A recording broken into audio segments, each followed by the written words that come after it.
Russia is raining rockets and missiles down on Ukrainian cities. A campaign of long-distance violence carried out daily. In just the last week, the Russian military hurled deadly weapons at Dnipro, Kharkiv, Mykolaiv, Odessa, Vinnytsia, and many cities and towns in between. The July 14th strike on the central city of Vinnytsia took place mid-morning on a Thursday. The attack killed at least 24 people, including children, and wounded many more. But the Russian military is also firing near daily salvos at places like the frontline city of Mykolaiv. Scenes like this are becoming commonplace across Ukraine, and the reality is, anytime, any place, a deadly Russian missile could come crashing into your building. The governor here accuses the Russian military of firing repurposed S-300 surface-to-air missiles at his city. Terrorism, and that's it, because it is like a strategy of Russian to scare civilian people, to make panic.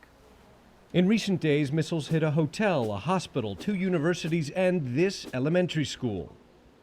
Да, ну десь трошки менше вже. Больше 100 лет Да, тому больше, назад. да, да. Tatiana, who's the deputy principal here, she says that this part of the school was actually built more than a century ago. Look what's left of it. The missile war is different from the furious artillery duels being fought along front lines, because the missile strikes hit far from zones of active combat, in communities like the southern port city of Odessa that can otherwise sometimes feel relatively safe. There was no obvious sign of a Ukrainian military presence at the National University of Shipbuilding in Mykolaiv, targeted by at least 4 missiles on Friday. Запугать нас, ну, терроризм. If they want to scare us with terrorism, it won't work, this resident says. Some people will leave for their safety, he adds, but those who are ready to sacrifice everything for the defense of our country will stay.